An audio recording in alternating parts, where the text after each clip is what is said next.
This is where it starts. So this is our wood shop.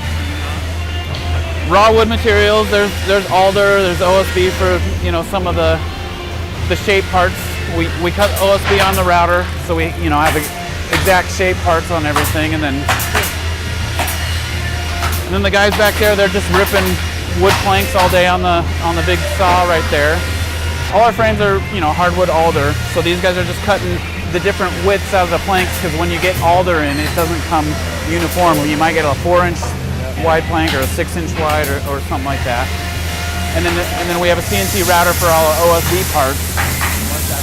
That's the shape, the front stump to the rounded arms, all that kind of stuff. So we used to cut it on band saws by hand, but this is way more efficient. So this gentleman, this is our motion frame. We cut most of that on the router just because there's so many different intricate pieces and parts, because we have to put the mechanism in there.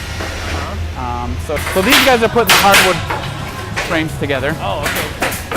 So this is where all those guys cut the planks. They just roll it out on a cart, and somehow, some way, these guys know what to build out of what. And then this is the end result right here. That's the whole ship. Yeah. So this is like a 9940 or a 9946.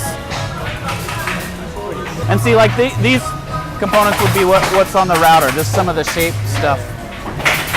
It's obviously much easier to get shape and bigger pieces out of the OSB than a wood plank. So then this is where these guys are just putting the base on for the 8-way hand tie. It's that fabric, and then they put metal banding underneath for more support. And then over here is where the guys actually put the coil springs on for the 8-way hand tie process.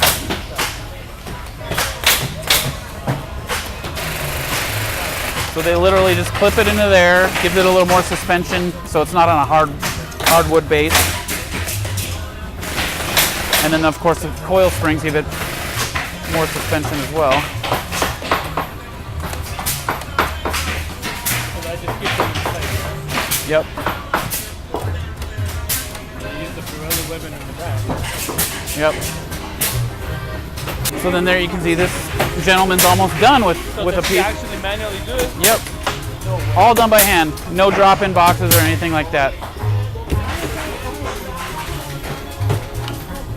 So one of the more highly skilled positions in the factory for sure. You get a shot of this, but this one my people love, man. Yeah. It's the easiest way to be able to say this is a $2,000 soap. And then the $299 soap is my competitor. That's an 8-way hand tie. This is the best frame construction that we have right now. This kind of construction is going to last forever. I mean, it'll probably outlast the upholstery, whether it's leather or cloth or whatever. Yeah, there's a lot of coils. I mean, we get them in 9-inch is usually the main height we use, but we also have 10 and 12. 12s, the higher ones are usually for like the bigger pieces, like the 99s in the corners and things like that. So next is we call it the decking department. These guys apply all the foam or the fiber and foam on the arms and things like that, and fiber around all the cushioning basically. Glue it? So the guy is gluing it around? They glue, like that's a small piece he's gonna glue, but they staple a lot of it on, as you can see. Oh yeah. So it's not gonna pop up, and then the cardboard goes on as well. What's underneath? What's that? What's underneath? There's wood, and then they usually wrap the arms with cardboard too, because that makes sure the wood's not poking through the foam and all that. We've had a manufacturer, that they say don't sit on the arm of the couch, but I can literally feel so good about sitting on yours. Yeah. So here's an example. I mean, this is probably a better example because we sell more rounded arms. And we keep that in inventory, but we still have to order. Yeah, we're doing a lot. We've had this, the numbers, but it's pretty good. And so this is the end result of what these guys are doing. They put on the front decking and then get it ready for upholstery. What about your quality control? Is that for stages or just at the end of the process? It's both. I mean, because if somebody catches something like, if there's a big gash in the leather here or something like that, we're not going to proceed, because it's obviously, we don't want to spend the labor or the time finishing something out if it's got a flaw in it, and then or if we can repair it or fix it or replace that portion of it, and then it can proceed. Yeah, we quality control. We want to make sure we're doing it step by step, and have everybody kind of responsible for their own thing. And it's on these guys too. If one of the upholsterers builds something with a very noticeable flaw, they're gonna have to. They're all on piecework. They're gonna have to strip it apart, get it redone, or figure out how to get it fixed on their own time. So that if they're still working on the same piece over an extended period of time, they're losing out on production pay. So it incentivizes them to be more cognizant of all that kind of stuff, and rather than have us catch it at our very end last check, because then all the labor's already into it, causes time, slows down the production line, all that kind of stuff. So yeah, these are the 70-50s. These are a new style from market as well. This is where you guys put the leather on? Cool. Like a stock that just put on top of it? Yeah, pretty much. I mean, they have the pieces. It's usually the arms come separate, and then the backs come separate, and then of course the cushions and backs are over there. So these guys are just taking the pieces and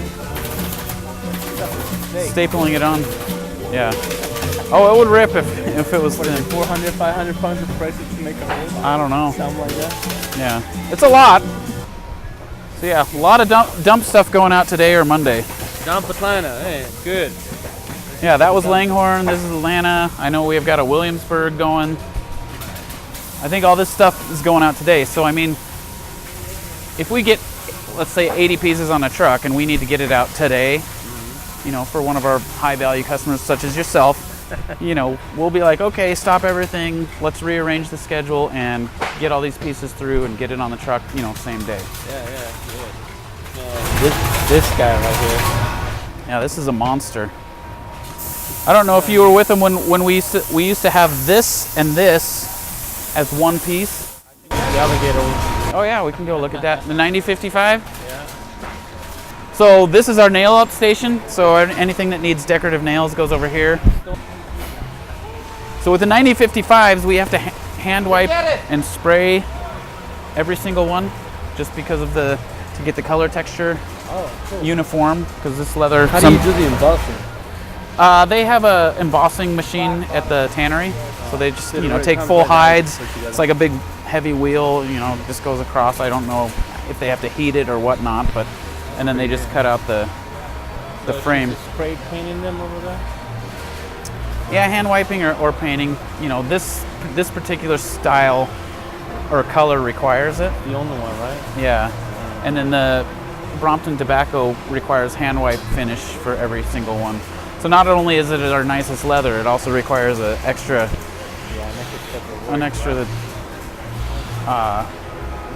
coat of lacquer on it. But yeah, let me take you back to the foam and fiber shop, because a lot of manufacturers, they buy it, they outsource it from somebody local, especially in North Carolina or something like that. But we've got it in house, and these guys actually do much more than just service. They're a separate entity, but so they do much more than just make this stuff for us. They have a lot of local customers, regional customers for other things, furniture industry, bedding industry, and all that kind of stuff. So it's a little space constrained back here. So I don't know if you've ever been to a foam and fiber fabrication plant, but foam takes up a lot of space, and I'll show you how it comes in. So anyway, foam, when it comes off, foam is basically a bunch of chemicals put together in a liquid form, put in these big baskets, and baked like a loaf of bread. And then it rises and comes in these big, they're called buns. Wow. And then they shove them on a truck, and they actually can compress them, squeeze them together so they can fit more than just what the width is here. Those automated saw machines will cut the exact width and all that kind of stuff. So where did this come from? A lot of this comes from either LA or the Portland area for us. there's different densities, and there's high resolution foam and all sorts. It's too much for me to even worry about.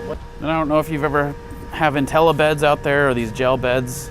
These are not ours. We just do the foam encasing for one of our customers, and then they take it and upholster it. But this is their big marketing thing, and their proprietary product is this. I think these guys are called IntelliBed. So anyway, you cut big blocks into smaller blocks and glue them all together, and yeah.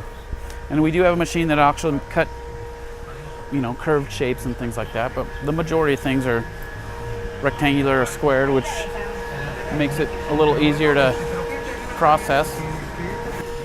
You just cut off the crispy edges. I mean, this is not usable. You usually cut about an inch and a half, depending. This is where, off the hard finish, and everything else is usable. And then this is, all the seat backs. This is our fiber department, as we call it. Oh.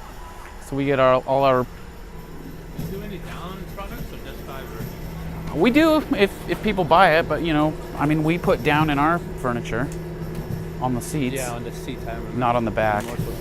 But yeah, that's the fiber we use. It comes in these compressed bales, and then you throw it in this separating machine, which kind of picks it apart, fluffs it up, and then at the end, it actually fills up. You fill up the bags by the chambers and things like that.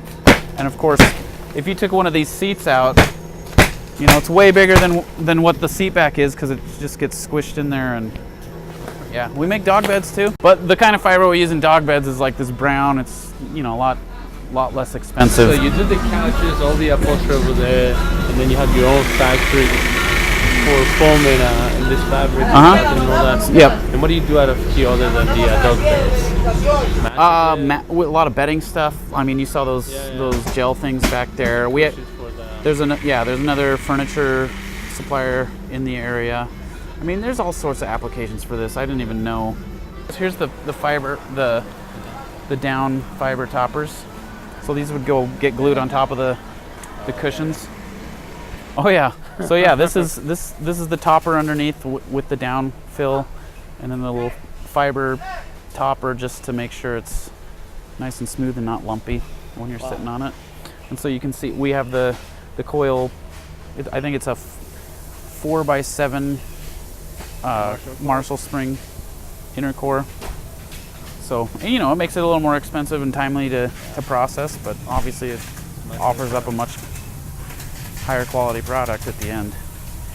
So this would be leather prior to being processed and distributed and all that stuff. So all those bags represent sofa love or chair or sectional piece or something like that. Do they come like that, or do you guys stitch it together? No, they all come cut and sewn. Oh, okay. So the tannery cut. So like every single cushion and arm and back and everything is all in one little kit, plastic bag kits, and labeled, with the SKU number. So then all we have to do is pass it out, break it apart, and then that's why I say with the special orders, it's a 3-week turnaround, because we got to get the order, get it to them. They have to make sure that they have enough leather in the queue, and if they're making just one style out of one color, it just production-wise, it just causes some delays. But okay, so this is where everything goes once it's done. Final inspection, quality control. Jamie, the gentleman with the flamethrower over there, he heats the leather, which gets all the wrinkles out from shipping. Oh, okay. And sometimes it looks like it's kind of sagging over the back or something, and it stretches it, or it shrinks it up. And this is our motion department. This is where all the motion is. The recliner units are all put together, and then the guys, obviously, they pretty much do everything from the foam fiber and leather upholstery. So again, that's another embossing machine. As you can see, foam comes in all different colors too. Oh, and the trucks are being low. Okay, and then yeah, this is shipping. We just kind of line up each truck in each row, and you definitely need more space back here. Yeah, the turnaround time with you guys, it's less than a week. Yeah, that's pretty sweet. Yeah, I mean, door to door, it's probably a week, but we've got special orders that come in quick. yeah. That's pretty amazing. So yeah, that's pretty much it. I mean, the rest is more or less storage at the back. Yeah, no, we love you guys. I mean, you know, you're one of our best customers for sure, and